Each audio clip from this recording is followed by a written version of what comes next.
పరిశుద్ధ గ్రంథము నుంచి 2వ కొరింథీయులకు రాసిన పత్రిక 5వ అధ్యాయం 17వ వచనం చదువుకున్నట్లయితే, కాగా ఎవడైనను క్రీస్తునందున్న ఎడల వాడు నూతన సృష్టి, పాతవి గతించెను, ఇవిగో క్రొత్తవాయను. చాలండి ప్రియమైన సహోదరి సోదరులారా, తలంచుకున్నట్లయితే చిన్న ప్రార్థన చేసుకుందాం. ప్రార్థన.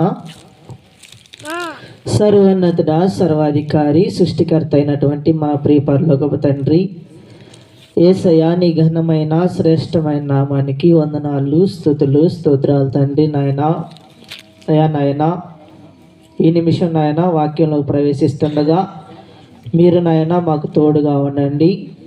మా నోటికి బోరగా ఉండి ఇక్కడ కొన్ని ప్రతి ఒక్క బిడ్డలు నాయన నీ మాటలు విని సత్యాన్ని తెలుసుకొని నీ సన్నిధిలో నాయన మారు మనసు పొంది అయా నాయన నీ ఆత్మ నాయన ప్రభ ఈ స్థలం మీద కుమ్మరించి మహిమా ఘనత పొందడానికి అది శ్రేష్టమైన నజరేయుని యేసుక్రీస్తు నామమున బట్టి అడిగి వేడుకున్నాను తండ్రి, ఆమేన్. చూడండి ప్రియమైన సహోదరి సోదరులారా, మాటలు మనం శ్రద్ధగా గమనించినట్లయితే, ఎవడైనను క్రీస్తునందున ఎల్లా వాడెవరంటండి? నూతన సృష్టి. చూడండి, మనం చిన్న వయసు నుంచి ఏం చెప్పుకుంటాం? మేము ఏమని చెప్పుకుంటామండి? క్రైస్తవులు అని చెప్పుకుంటాం. అవునా కదా? ఏం చెప్పుకుంటాం? చిన్న వయసు నుంచి మేము క్రైస్తవులు అని చెప్పుకుంటాం. మందిరానికి వెళ్ళినా వెళ్ళపోయినా ఏం చెప్పుకుంటాం? క్రైస్తవులు అని చెప్పుకుంటాం. ఎందుకంటే మన తల్లిదండ్రులు దేవాలయానికి వెళ్తున్నారు కాబట్టి వారిని బట్టి మనం కూడా ఏమవుతున్నాం? క్రైస్తవులు అని చెప్పుకున్నాం. అసలు క్రైస్తవులు అంటే ఎవరండి? ఎవరు క్రైస్తవులు అంటే? క్రీస్తుని అంగీకరించి సువార్తను ప్రకటించే వాళ్ళు ఎవరంట? క్రైస్తవులు. ప్రియమైన సహోదరి సోదరుల, చాలామంది ఏంటంటే మేము క్రైస్తవులు అని చెప్పుకుంటారే కానీ వారిలో ఏముండదు? క్రీస్తు ఉంటాడా? చూడండి, అందుకనే ఏమన్నాడు? క్రీస్తు నందున ఎల్లవాడు నూతన సృష్టి. చూడండి, చాలామంది చనిపోయినప్పుడు ఏం చెబుతారు? వీరు ప్రభునందు నిద్రించారు. ప్రభునందు నిద్రిస్తున్నారని అందరూ. ప్రభునందు అంటే ఏంది అసలు? ఏందండి? ప్రభు అంటే ఎవరు అసలు? క్రీస్తు. క్రీస్తునందు నిద్రించడం అంటే ఏంది? ఏందండి? తెలుసండి? క్రీస్తునందు నిద్రించడం అంటే ఏంది? నువ్వు మారు మనసు పొంది దేవుణ్ణి అంగీకరించి నీ పాపాన్ని విడిచిపెట్టి నువ్వు ఎప్పుడైతే క్రీస్తుతో పాటు నడుస్తావో అప్పుడు నువ్వు ఆయన యందు ఏం చేయమన్నట్ట? ఉన్నట్టని. చాలామంది చూడండి, త్రాగుబోతులైనా, తిరుగుబోతులైనా, అబద్ధీకులైనా, దొంగలైనా, అక్రమకారులైనా ఎవరు చనిపోయినా కానీ ఏమంటాం? మనం చనిపోగానే చక్కగా ఏం చేస్తాం? ఒక బండ పెడతాం, దాని మీద ఇతను ప్రభునందు నిద్రించెను. అసలు చూడండి, ప్రభునందు నిద్రించడం అంటే ఏంది? చూడండి, మొదటిగా ప్రభునందు నిద్రించబడాలంటే మొదటిగా మనం ఏం చేయాలి? ఆయనలోకి ఏం చేయాలి? నడవాలి. అవునా కదా? ఏం చేయాలండి? మొదటిగా మనం ప్రభువులో నడవాలి. నువ్వు బాల్య వయసు నుంచి దేవుణ్ణి నమ్ముకోకుండా లోకంలో ఉండి నేను క్రైస్తవుని చెప్పుకోవడం వల్ల ఏం ఉపయోగం ఉంది? ఉపయోగం ఉందండి? ఏమన్నా ఉందా? అందుకని క్రీస్తులో ఉన్న ఎల్ల వాడేవాలంట? నూతన సృష్టి అవ్వాలి. నూతన సృష్టి అంటే ఏందండి? చూడండి, నూతన సంవత్సరం వస్తుంది మనకి. మనం ఏం చెప్పుకుంటాం? ఈ సంవత్సరం నుంచి అయినా నేను ఏం చేయాలనుకుంటాం? ముందాగా ఎవడైతే ముందు మానేయాలనుకుంటాడు, లేదా అబద్ధం చెప్పేవాడు అయితే అబద్ధం మానేయాలనుకుంటాడు, లేదా భర్త మాట వినపోతే భార్య ఈ సంవత్సరం నుంచి నేను నీ మాట వింటానండి. భార్య అయితే భర్త ఈ సంవత్సరం నుంచి నేను పెందలాడి ఇంటికి వస్తానే. చూడండి, మనం ఏం చెబుతున్నాం వాళ్ళకి? ఈ సంవత్సరంలో అయినా నేను ఏమవుతున్నాం అంట? మారుతున్నాం. చూడండి, నేను కూడా నా పాత జీవితంలో నేను అనుకునేవాడిని, సంవత్సరం న్యూ ఇయర్ రాగానే అనుకునేవాడిని ఈ సంవత్సరం అయిన నేను ముందు మానేయాలనుకునేవాడిని. నేను చిన్న వయసులో ఉన్నప్పుడు మారు మనసు పొందక ముందల నేను అనుకునేవాడిని ఈ సంవత్సరం అయినా ముందు మానేయాలి. 31st నైట్ నుంచే మొదలుపెట్టే ఉన్నాను. డ్యూటీ అయిపోగానే 8ంటికి ఇంటికి వచ్చి తాగడం మొదలు పెడితే చూడండి తెల్లారి 1 అయిపోయేది. 1 అవగానే అనుకునేవాడిని ఈ సంవత్సరం అయిపోయింది, ఇంకా ఏం చేయాలి, వచ్చే సంవత్సరం ఏం చేయాలి, మరలా తీర్మానం తీసుకోవాలి. చాలామంది చూడండి నేటి క్రైస్తవులు ఎలాగున్నారంటే ఇదిగో నూతన సంవత్సరం రాగానే అనేకమైన నిబంధనలు చేసుకున్నారే కానీ ఆ నిబంధనల ప్రకారం ఏం చేయబడతలేదు, మారుతున్నారండి. నువ్వు క్రీస్తులోకి వచ్చావంటే అర్థమైంది, నువ్వు మారు మనసు పొందావంటే అర్థమైంది, నువ్వు బాప్టిజం తీసుకున్నావంటే అర్థమైంది, నువ్వు దేవుణ్ణి అంగీకరించావంటే అర్థమైంది. ఏందంటే అర్థం ఏందంట, ఒకసారి నువ్వు పాపాన్ని విడిచిపెడితే మరలా నువ్వు ఆ పాపంలోకి వెళ్ళొచ్చా? చూడండి రోమీయులకు రాసిన పత్రిక 6వ అధ్యాయం 10వ వచనం చదువుకున్నట్లయితే, ఏలయనగా నేను చనిపోవడం చూడగా పాపం విషయమై ఒక మారే చనిపోయాను గాని నేను జీవించుడు చూడగా దేవుని విషయమై జీవించుచున్నాను. అటువలే మీరును పాపం విషయమై మృతులుగాను దేవుని విషయమై క్రీస్తు యేసునందు సజీవులుగాను మిమ్మును మీరే ఏం చేయాలంటండి. మరి మనం ఎంచుకున్నామండి. వాక్యం చెబుతుంది నువ్వు క్రీస్తులో ఉండాలంటే మొదటిగా ఏం చేయాలి, నీ పాత జీవితాన్ని, పాతవి ఏమైపోవాలంట, మనం ఏం చేస్తాం, ఇంట్లో ఉన్న వస్తువులు పాతి అన్ని పడేస్తాం. వస్తువులు పడేసినట్టుగానే మన హృదయంలో కూడా ఏముంటాయి అండి, నువ్వు పాత జీవితంలో చేసినటువంటి చూడండి మొదటి నెల నుంచి ఇప్పటి వరకు ఎన్ని చేసి ఉంటాం, చూపుల్లో పడిపోయి ఉంటాం, మాటలో పడిపోయి ఉంటాం, తలంపుల్లో పడిపోయి ఉంటాం, ఆలోచనలో పడిపోయి అనేకమైన పాపంలో పడిపోవండి. చెప్పండి ఆడ నేను పాపిని కాదని వాళ్ళు ఒక్కరు చేయొద్దండి. వాక్యం ఏం చెబుతుంది, పాపం లేదంటే నీకు నాకేముందంట ఉందండి. చూడండి ఇదిగో ఎంతో భక్తిపరులైనటువంటి పేతురు సైతం, ఎంతో భక్తిపరుడైనటువంటి దావీదు సైతం, ఎంతో భక్తిపరుడైనటువంటి చూడండి ఎంతోమంది భక్తులు సైతం ఏమైపోయారంట, దేవుని నమ్ముకున్న తర్వాత కూడా ఏమైపోయారు, నేను బైబిల్ పట్టుకున్నాను, నేను దేవుని సన్నిధికి వస్తున్నాను, నేను మోకరించి గంటల తరబడి ప్రార్థన చేస్తున్నాను, నేను దేవుని సన్నిధి దశంభాగం చేస్తున్నాను, నేను దేవుని సన్నిధిలో యథార్థంగా ఉన్నాను, నేను నాతో పాటు ఉన్న స్నేహితులందరికీ సువార్త ప్రకటిస్తున్నాను అంటే దేవుడు ఇష్టపడతాడండి. మొదటిగా ఏం పోవాలంట, నీలో ఉన్నటువంటి పాత జీవితం పోతుందా, మనలో ఉన్న పాత జీవితం. చూడండి బట్టలు మురుగుంటే ఏం చేస్తాం, శుభ్రంగా ఉతుక్కుంటాం లేదా. మరి చూడండి ఇదిగో మోసే సమయంలో ఇదిగో ఇశ్రాయేల్ని దేవుడు పిలిచి ఏమన్నాడు, ఇది ఈ 3 దినాలు నువ్వు ఏం చేయమన్నాడు, శుద్ధుని చేసుకోమన్నాడు అండి. ఇశ్రాయేల్ ప్రజలందరినీ శుద్ధులుగా చేయమన్నాడు. మనం శుద్ధులు అవుతున్నామండి. చూడండి ఇదిగో హృదయ శుద్ధి గలవారు ధన్యులు, వారి దేవుణ్ణి ఎప్పుడు చూస్తారు దేవుణ్ణి. మనం చాలామందికి ఇంకా దేవుణ్ణి ఎలా చూడాలో కూడా తెలుస్తుందండి. చూడండి మనం దేవుణ్ణి చూడాలంటే మొదటిగా మన హృదయాన్ని ఏం చేయాలి, చేసుకోవాలి లేదా. చూడండి నువ్వు నూతన జీవితంలోకి రావాలంటే, క్రీస్తులోకి రావాలంటే, నేను ఒక క్రైస్తవుణ్ణి, నేను క్రీస్తుని అంగీకరించాను, నేను మారు మనసు పొందాను, నేను దేవుని యొక్క బిడ్డని అని నువ్వు చెప్పుకోవాలంటే మొదటిగా నువ్వు ఏం చేయాలి, నీలో ఉన్న పాతవన్నీ ఏం చేయాలండి, తీసేయాలి లేదా. తీసేస్తున్నాను చెప్పండి. మనుషుని యొక్క హృదయంలో ఏమేమి ఉంటాయి అంట. చూడండి మార్కు సువార్త 7వ అధ్యాయం 21వ వచనం చదువుకున్నట్లయితే,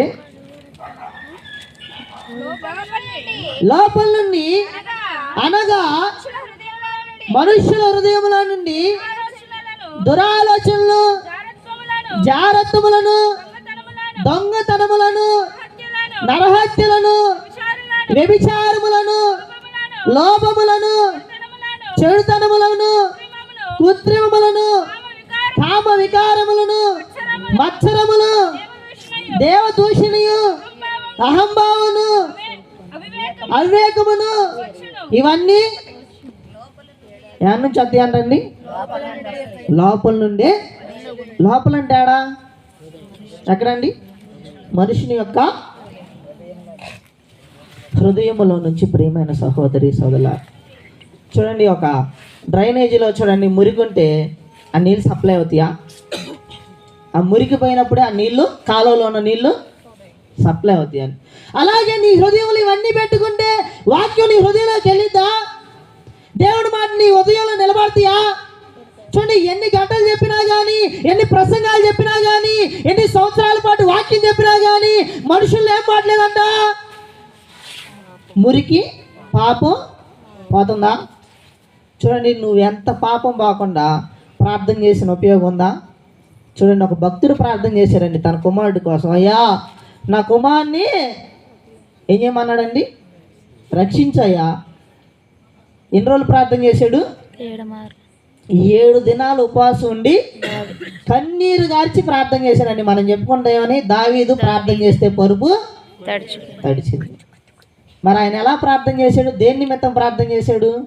మనం మాదిరి జీవితం, ఆయనలాగా మనం కూడా పరుపు తడిచేటట్టు ప్రార్థన. మరి పరుపు తడిచేటట్టు నువ్వు ప్రార్థన చేయడం మంచిదే, కానీ నువ్వు చేసే ప్రార్థన దేని నిమిత్తం ఉండాలి? చాలామంది ప్రార్థన చేస్తారు, అయ్యా నాకు పెద్ద ఇల్లు అయ్యా, నాకు పెద్ద కారు అయ్యా, నాకు మంచి వస్త్రాలు అయ్యా, నాకు లెక్కలేనటువంటి ఆస్తి ఇవి కావాలండి మనకి. ఈయన మనకు కావాల్సింది. చూడండి, నేటి కాలంలో మేలు అంటే ఏంది? దేవుడు నాకు డబ్బు ఇచ్చాడయ్యా, దేవుడు నాకు ఇల్లు ఇచ్చాడయ్యా, దేవుడు నాకు కారు ఇచ్చాడయ్యా, దేవుడు నాకు ఉన్నతమైన స్థితి ఇచ్చాడయ్యా, దేవుడు నాకు అధికారం ఇచ్చాడయ్యా. ఇవా సాక్ష్యాలు? ఏదండి సాక్ష్యం? సమరీసి సాక్ష్యం చెప్పింది ఏమని?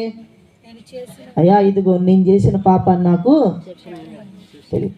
మరి నీ పాపాన్ని నువ్వు తెలుసుకున్నావా? ఇదిగో సంవత్సరం చివరిలో ఎప్పటికైనా కానీ, ఇదిగో నేను తెలియక ఇదిగో నా తల్లిని దూషించానయ్యా, నా తండ్రిని దూషించానయ్యా, నా సహోదరుని దూషించానయ్యా, ఎన్నో పాపాలు చేశానయ్యా, ఎప్పటికైనా ఈ దినం నుంచి నేను నూతనమైనటువంటి జీవితాన్ని పొందుతాను అనుకున్నారండి? అనుకున్నారా? నీ పాత జీవితాన్ని విడిచిపెట్టి ఏం చేయాలంట? నూతనమైన జీవితాన్ని ఇవ్వాలంట. పాతగా ఇచ్చాను, ఇదిగో కొత్తవా. మరి నువ్వు కొత్తగా అవుతున్నావా? కొత్త బట్టలు వేసుకున్నావు, ఏంటంటే ఇంటికి కొత్తగా రంగులు వేసుకున్నావు, ఇవన్నీ వేసుకున్నా కానీ నీ జీవితం కొత్తగా అవుతుందా? చూడండి, ఇదిగో దేవుడు ఏం చూస్తాడు? నీ ఇల్లు చూస్తాడా? ఏం చూస్తాడండి? దేవుడు అంట పై రూపాన్ని లక్ష్య పెట్టడానికి పెడతాడండి. పై రూపాన్ని నువ్వు ఇల్లు కట్టుకున్నది లక్ష్య పెట్టడు, లేకపోతే నువ్వు మంచి వస్త్రాలు వేసుకున్నది, లేకపోతే లక్షల కోట్లు పెట్టి చూడండి డైమండ్స్ కానీ లేదంటే వజ్రాలు కానీ వేసుకున్న దేవుడు లక్ష్య పెట్టాడు. ఏమి లక్ష్య పెడతాడు? హృదయాన్ని లక్ష్య పెడతాడని. ఇరిగి నలిగిన హృదయం ఆయనకి ఏమైందంట? మరి మన తిరుగుతుందండి నా హృదయం. ఏం చేస్తున్నాం? ఇరిగితే ఏం చేస్తాం? అమ్మో స్టంట్ వేయించుకోవాలేమో. నువ్వు ఎలా ఉండాలి? నీ హృదయం ఎలాగుండాలి? ఎప్పటికైనా కానీ నువ్వు క్రీస్తులోకి వచ్చావంటే ఎలా మారాలి? చూడండి, ఇదిగో నేను క్రైస్తవునని చెప్పుకోవాలంటే అన్యులు కూడా ఏమవ్వాలండి? నీ సాక్ష్యాన్ని ఏమవ్వాలి? దేవుణ్ణి అంగీకరించాలండి. అలాంటి సాక్ష్యం ఉందా నీలో? అలాంటి భక్తి ఉందా నీలో? అలాంటి ప్రార్థన ఉందా నీలో? ఏం చేస్తామండి మనం? ఉదయం లాగోగానే ఏసయ్యా ఇదిగో పొద్దు నుంచి ఇప్పుడు దాకా కాచి కాబడావు ఆమెనయ్యా, మధ్యాహ్నం అయ్యా ఇదిగో అన్నం తిన్నానయ్యా, అన్నాన్ని దీవిచ్చయ్యా, సాయంత్రం అయ్యా ఇదిగో ఇప్పుడు దాకా కాచి కాబడావు ఆమెనయ్యా. నువ్వు ఎప్పుడు ఇదిగో అయ్యా నన్ను కాచి కాపాడావు, నన్ను రక్షించావని చేస్తున్నావు కానీ అయ్యా ఇదిగో నేను నా హృదయాన్ని ఇవ్వాలంటే నాలో పాపాన్ని తీసేసుకోవాలని ఎప్పుడైనా ప్రార్థన చేసావా? అయ్యి ఇదిగో నా తల్లిదండ్రులు దూషించాను క్షమించయ్యా, ఇదిగో విగ్రహాలను చేసాను క్షమించయ్యా, ఇదిగో ఈ వ్యభిచారం చేసాను క్షమించయ్యా, ఇదిగో నా సహోదరుని దూషించాను క్షమించయ్యా, అక్రమంగా బ్రతికాను క్షమించయ్యా అని ఏ దినమైన నువ్వు ప్రార్థన చేస్తున్నావా? శిష్యులకి దేవుడు ఏం ప్రార్థన నేర్పాడండి? పరలోక ప్రార్థనలు. ఎక్కడైనా శిష్యుల మేలు కోసం ఉందండి, ఉందండి. చూడండి మత్తయి సువార్త 5వ అధ్యాయం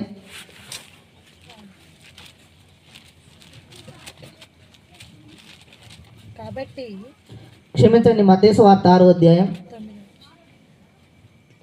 9వ వచనం చదువుకున్నట్లయితే, కాబట్టి ప్రార్థన చేయుడి. మీరిలాగు ప్రార్థన చేయుడి. పరలోకమందున్న మా తండ్రి, పరలోకమందున్న మా తండ్రి, నీ నామము పరిశుద్ధపరచబడును గాక. నీ నామము పరిశుద్ధపరచబడును గాక. నీ రాజ్యము వచ్చుగా. నీ రాజ్యం వచ్చును గాక. చిత్తము నీ చిత్తము పరలోకమందు నెరవేర్చు. పరలోకమందు నెరవేర్చున్నట్లు భూమి అందును నెరవేరును. భూమి అందును నెరవేరును గాక. అనుదిన ఆహారము మానుదిన ఆహారము మాకు దయచేయము. నేడు మాకు దయచేయము. రుణస్థులను మారునస్తులను మేము క్షమించిన ప్రకారం మేము క్షమించిన ప్రకారం మా రుణములు క్షమించు. మా రుణములు కూడా క్షమించు. క్షమించు. ఇక్కడెక్కడైనా కానీ మేలు నిమిత్తం ఉందండి. ఏ కాడికి తండ్రి చిత్తం నెరవేర్చబడాలి. అసలు తండ్రి చిత్తం ఏంది? నువ్వు పాపాన్ని విడిచిపెట్టి ఆయన కోసం ఒక బలిగా ప్రార్థన చేయడం ఆయన చిత్తం. మరి ఈ సంవత్సరం చివరి దశలో నువ్వు చేస్తున్నావు అలాగా. చూడండి, ఈ కుటుంబం నెల నెల ప్రార్థన పెట్టుకునేదాన్ని, కుటుంబ ప్రార్థన. వాక్యం ఏం చెబుతుందంటే సంవత్సరానికి 3 దినాలైనా నువ్వు ఏడికి వెళ్ళాలంట, దేవాలయానికి వెళ్ళాలి, లేకపోతే నీ ఇంటి దగ్గర బలి అర్పించాలని ఉంది. మరి నువ్వు అర్పిస్తున్నావా? ఏం చేస్తున్నావండి? ఖర్చుతో కూడిద్దను, లేదంటే ఏం చేస్తావను. చూడండి, ఇదిగో మనుషులు బెలపోయిన నీ కుటుంబాన్ని ఎదురు పెట్టుకొని దినానికి 3 సార్లు అయినా ప్రార్థన చేస్తున్నావా? చేస్తామండి. కుటుంబం కూడుకొని అయినా కానీ చిన్న బిడ్డలు పెట్టుకొని పొద్దున్న నుంచి సాయంత్రం దాకా 3 సార్లు అయినా ప్రార్థన చేస్తామండి. నువ్వు ఎప్పుడైతే నీ బిడ్డలతో కూర్చొని ప్రార్థన చేస్తావో అప్పుడు నీ మీదకి ఏమొచ్చిందంట? దేవుని ఆత్మ వచ్చింది. నీ పాపం సరి చేయబడింది. కాబట్టి ఎప్పటికైనా కానీ క్రీస్తులో ఉండాలంటే మొదటగా ఏం చేయాలి? ఏం చేయాలండి? నీ పాత జీవితాన్ని విడిచిపెట్టి నూతన జీవనం పొందాలి. మంచిదండి. ఈ సమయాన్ని ఇచ్చినటువంటి ఆత్మీయ తల్లిదండ్రులకి, అలాగే ఇక్కడ కొన్ని ప్రతి ఒక్క బిడ్డలకి, కుటుంబానికి హృదయపూర్వక వందనాలండి. మంచిదండి. 3వ